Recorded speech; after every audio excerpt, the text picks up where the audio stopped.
My name is Young Fizz, also known as Mr. Dope Status on Instagram, and today I'm about to show you how I made this beat using the Maschine.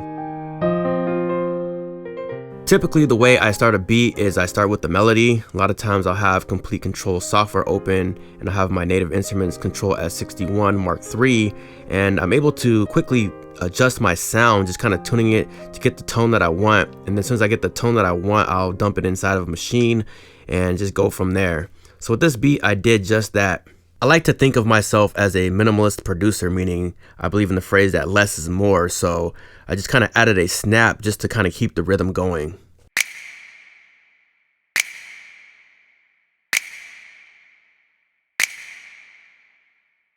In this track, I use two different basses. One's more of a sub bass, which is to be felt rather than heard, and then the other one is more like a mid bass, and that one's to be heard rather than felt. It just kind of, just gives you that dance rhythm to it, to the track, because it's so slow, and I just wanted to add like a fun element that just adds a little bit of movement to the track.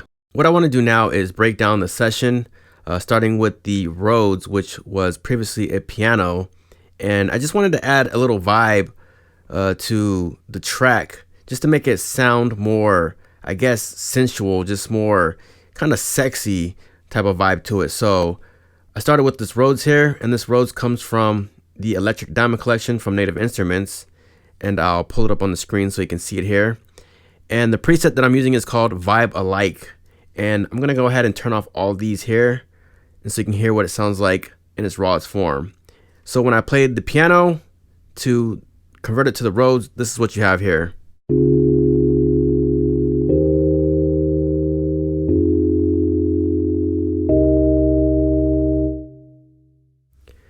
So that's it in its rawest form. I felt that it needed a little bit more, I guess, bottom end. I wanted it to sound a little bit more crunchy, so I added a plugin. This one's called Bite. It's by Native Instruments. It comes from the Crush Pack. And as you can see, I'm just kind of degrading the sample rate here. So I have it set to 38.2. I have my jitter at 41.5. Got my mix all the way up. And I'm just basically using it for saturation. I'm using a little bit of high pass at 200. And I have the saturation at 6.40 dB. So when you add all that in there, this is what you have here.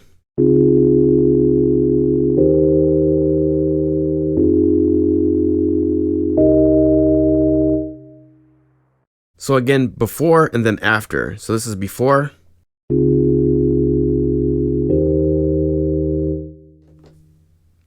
After.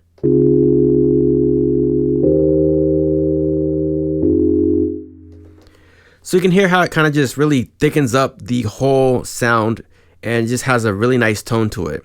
I just wanted to give it a little bit more width and just kind of make it sound a little bit more vintage. And so with this one here, you can see the width is all the way up. I just have it kind of peeking through the mix here, and then I have the rate kind of cranked up, and you can see the preset that I'm using here. And this is what it sounds like with Choral engaged.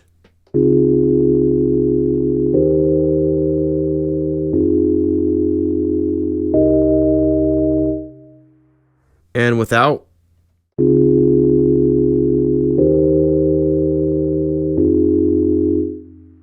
So you can just kind of hear that warble sound.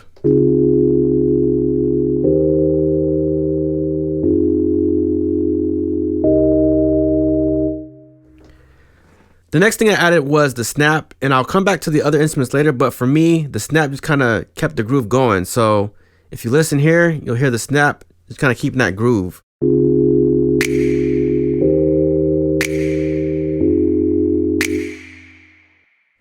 Some of the plugins that I added to the snap was, first of all, I added a Transient master, and I just kind of did that because it sounded like it was a little bit dull to me, like it wasn't really attacking.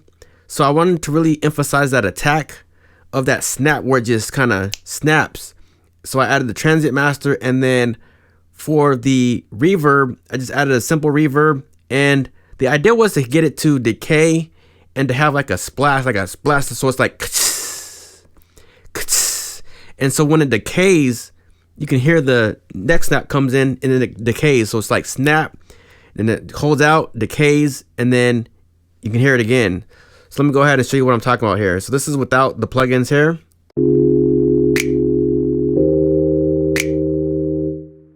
Transient master added.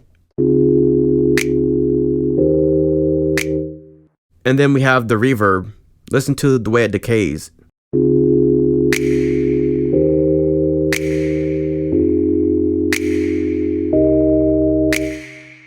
So you can just kind of hear that. And then that pre-delay is what really gives it that nice essence to the sound. So it just really adds something, because you can kind of hear it. It kind of delays, and then you hear the reverb. So basically what the pre-delay does, it just kind of delays that reverb sound. So you have, so it kind of sounds like a splash. So coming back to the other instruments, the next thing I added was this bass here, and this is a mid bass.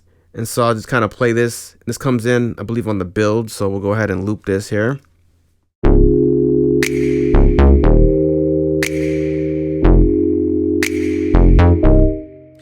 And this bass comes from Super 8.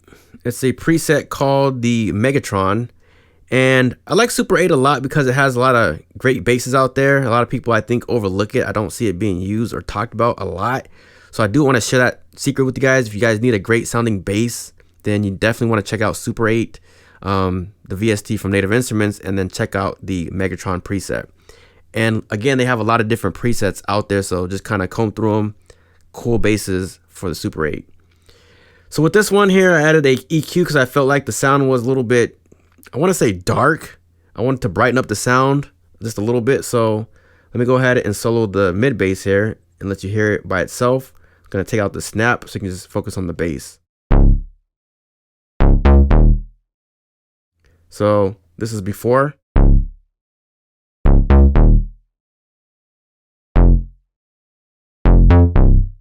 And then after.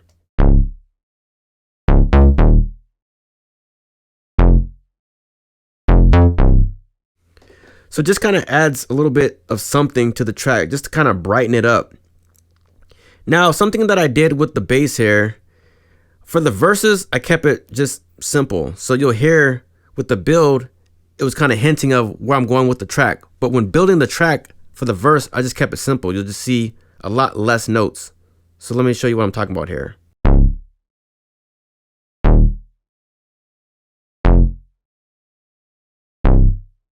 So let me bring in the instruments here, bring in the snap and then the Rhodes so you can hear exactly what's going on.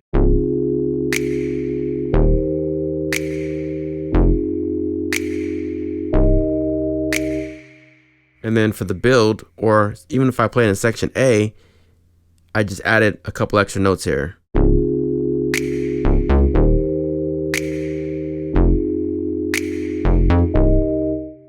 So just kind of adds more movement to the track. The next thing I added was a sub bass, and that comes in pretty much in the chorus here, or the hook, however you want to call it. And then I also added a piano. Now for the sub bass, the reason why I added a sub bass, because the bass I have here is a mid bass, and I wanted that to be more fun, more dancey. For the sub bass, I wanted to be more felt than heard. So that's why I kind of tucked that in under everything, just to kind of give it that power to the track. So again, with the hook, you'll hear the piano as it comes in, and then you'll hear the sub bass.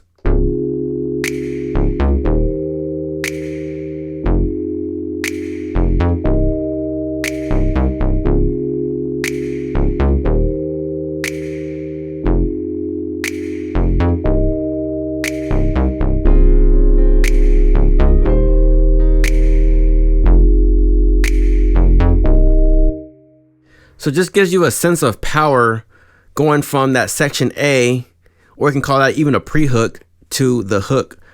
So just kind of building up the track. And then also what I want to do is bring in the other instruments here. I brought in some drums for the verse. I know we're kind of skipping around. I brought in a kick, a crash, and then I added some hi-hats in the hook. So let's play the verse first. I'm going to go ahead and loop this here.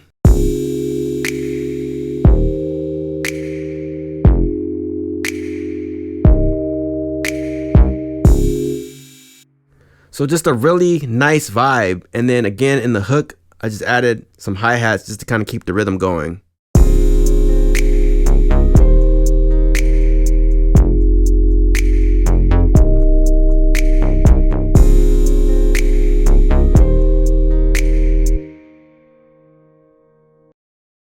So really just not doing too much with the whole track. Like I said, less is more. And then one of the things that I like to do is just kind of hook the listener in by adding just what I call ear candy. So I added some effects. This is a wind effects. It kind of adds a little bit of build up to the track, just some tension.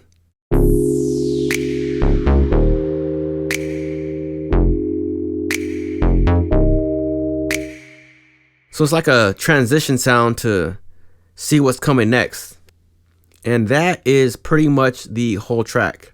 I hope you enjoyed the breakdown of this video. If you did, like, subscribe, and comment for more. It's your boy Young Fizz, Mr. Dope Status. We will see you on the next video. Thank you for tuning in, and we are out.